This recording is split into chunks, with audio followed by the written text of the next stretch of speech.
So this is a diagnosis that offers people hope, and as we know, hope can be very healing, again, on a mind-body basis, which to me helps support the idea that, again, the mind is playing a huge role with this. Absolutely. What steps did you take after leaving the office that were helpful to you in beginning to unravel this and to improve? I got the workbook, which was very helpful. I got the tapes, which were a little bit helpful, but they also, there were some things about them that made me question whether or not I was doing it right.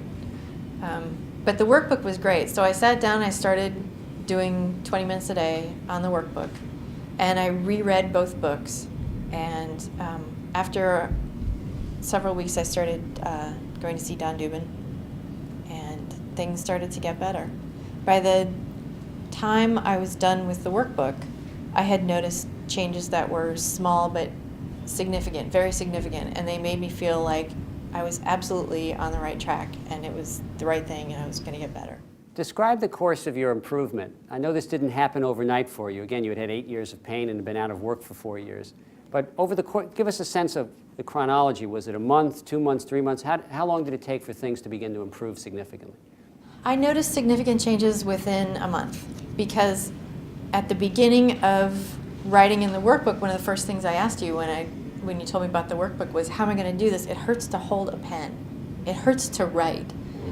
And so at the very beginning of the workbook, my answers are really short. Sometimes just one word. By the end of the 30 days of the workbook, I was able to write exactly what I wanted to write. It still hurt in my arms, but I was better enough that I could write a complete answer. So that was a significant improvement. Also, by the end of a month, I was able to, I used to have to sleep with wrist braces, and I was able to take one of the wrist braces off on the hand that was less bad and sleep without braces. I started to notice changes. My pain levels started to decrease, and I thought, okay, let's try this. You know, if I wake up in the middle of the night, my hand hurts, I'll put the brace back on, but let's try it. And I was okay. Well, that's something that I noticed, and we'll see if we hear it from other people as well. If you get a little bit of an inkling that you're improving, it gives you more hope, and it kind of feeds into a cycle which probably is the opposite of the vicious cycle we all got into initially when our pain got severe. You know, that vicious cycle starts when you have the pain, you worry about the pain, you maybe get a diagnosis from a doctor that's not reassuring, and before you know it, you're spiraling down. And this TMS approach is really about spiraling in the other direction toward more hope and more activity. And it sounds like that really worked for you. It did. You mentioned seeing Don Dubin, who is a TMS psychologist with whom I've worked for many years. What aspects of talking to him and understanding some of the connections were most helpful to you that you could perhaps share with us today? He has a really good understanding of the emotional layers that are underneath the anger that Sarno talks about. Sarno talks about the pain coming from suppressed anger. I always thought that was backwards, because it didn't seem to me that the anger gave me pain. It seemed to me that my pain made me angry. It was backwards. So talking to Don helped me dig out some of the stuff that was underneath what was causing my symptoms. So it's not, for me, it wasn't just anger. It was fear. It was feelings of being not good enough. And he kind of helped me figure out what they were and what the triggers were and how they were connected to my pain and what to do about them. Had you ever been in therapy before in your life? Oh, yeah. How was this type of therapy different than the kind of therapy you'd had at other times in your life? It wasn't about fixing myself. It wasn't about getting rid of my feelings. It wasn't about releasing my anger. Because who can do that? You know what? I'm still mad. It hasn't gone anywhere. It was more about acknowledging that I feel what I feel. I didn't have to make the feelings go away. I just had to, wave hello, feelings. And I just to acknowledge. So there's a certain amount of acceptance that went on, accepting the way you felt, and also it sounds like connecting those feelings to the pain that it had caused, And as you made those connections and as you accepted your feelings, the pain started to get better, and you really started to move in the right direction. I went back to work, let's see, it was about 8 months later. And this was after 4 years of trying everything, short of surgery. I've had people say to me, when I describe how I got better, they'll say to me, well, that won't work for me because my problem's real. I really have repetitive. And to me, I did have thoracic outlet syndrome. I had a very well-documented case of thoracic outlet syndrome. It was real. So that stuff is real. Carpal tunnel syndrome is real. Repetitive strain injuries are real. They don't uniformly respond to other treatments. It was the one treatment that addressed a root cause. The other treatments that I had all were chasing after symptoms. They were all focused on symptom relief. But if you find the root cause, no matter what your symptoms, no matter how various they are, they should all respond. And if the root cause is emotional, that's some kind of emotional thing that's giving you a physiological symptom, if you address the emotions, then your physiology will respond. Do you get flare-ups now? Yeah, I do. How do you handle them? It depends on what the flare-up is. Some of them I just say, I talk to it, and I tell it, you're TMS, and what might you be about? And I go digging around and looking for what kind of emotional thing it might be about. And I never have to look very far. It's always pretty obvious what little thing has set me off. And I talk myself through it, and usually the pain responds pretty quickly. If it doesn't, then I call Don Dubin and I go in for a tune-up. Now, I know you've been able to teach others about this, and in fact, I think you've referred a number of people to my office. How do you handle their resistance? Because many of the people you've spoken to or sent me are RSI or arm pain patients. How do you handle their resistance to the idea that, in fact, this was due to the fact they were on the computer too much, or this was due to their use of the mouse too often? How do you handle that resistance to the idea that ultimately it's an emotionally based problem? This is a way to not hurt anymore. I think that it's a big, huge missing piece, and that if it works, why resist? If you've tried everything and nothing else has worked, you got nothing to lose. It's very conservative. I talk to a lot of people who've been through nerve blocks, which are horribly invasive and very painful, and they've been through all kinds of physical therapy and all kinds of really expensive treatments. The TMS treatment is medically very, very conservative. There's no drugs, there's no surgery. It's not going to hurt you. If it doesn't work, it's not going to make you worse. So it's absolutely worth a try.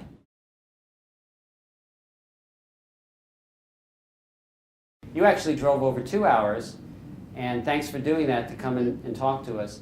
Tell us a little bit about who you are and your history of pain prior to learning about this diagnosis and treatment. Well, my name's Susan, and I'm 38 years old, and I live in Santa Barbara. And I'm also a marriage family therapist, and I consider myself a survivor of chronic pain. And I suffered chronic pain for 7 years, and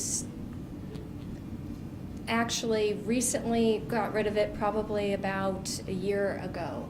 And I had pain, it got to the point where I had pain every day, probably in 8 or 9, and I was taking medication. I, did the epidurals. I was going to have a discogram, proliferin therapy. I was doing physical therapy, acupuncture, the magnets, someone joked about that, a core stabilization program. I think I did pretty much all of it. So as a psychologist, in theory, you would be more open even than the average person to the idea of the mind-body connection, but you're implying that there is still a little bit of doubt or resistance that can happen to anyone. Right. Where do you think that resistance and doubt comes in? Well, as I mentioned earlier, I think just in terms of how I was raised, both my parents are somaticized and have always gone to different doctors, and that's what I learned to do. So that's what I knew. I think, too, my pain was related to anger, and which really was about me being really hurt. I was in a horrible relationship for about the length of my pain, and as the relationship got worse, my pain got worse, and I didn't want to look where I needed to look.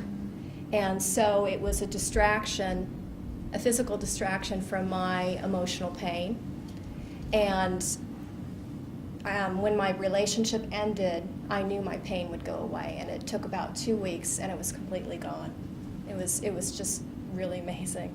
And that's, of course, what we classically teach, that the TMS, the physical pain that comes from TMS, is a distraction from emotional issues that we're just not comfortable in looking at, that we're trying to hide or repress, is a term that's used in Freudian psychology, et cetera. It sounds like you linked up with that very well. What about the visit helped you to get the 8% toward 98% certain about the diagnosis? Was there anything that we talked about or that I did that helped you? Well, I have to say I was coming to you sort of hoping that I wouldn't have TMS, because, you know, I had done all the doctor shopping, and I just couldn't believe that, I didn't want to believe that it was connected to my relationship. And I think speaking to you and having it all repeated again, I knew it all in my head, but I just didn't want to adopt it in my heart, allowed me to. It just reinforced it.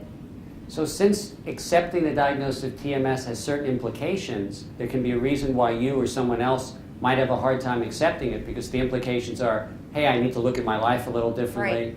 or perhaps I need to make a change in some aspect of my life, or certainly my way of looking at the emotional aspects. And so that could be a reason that people might shy away from the diagnosis. Here you were, a psychologist, making a 2-hour trip to get the TMS diagnosis, and part of you hoping that you wouldn't get it so you can continue down a more conventional route and not have to look at yourself. So it's really interesting how the unconscious works. A lot, as someone else mentioned, this is not about a conscious choice of back pain. It's about something happening without your conscious awareness, and something that in your case fit very much with your family of origin's approach to pain. That term somaticized that you used, of course, means expressing emotions in physical symptoms, and different families, different cultures are more likely to sort of see the doctor and use that as a way of dealing with things that are otherwise not quite right at home, or that there's anger that doesn't want to be dealt with, etc.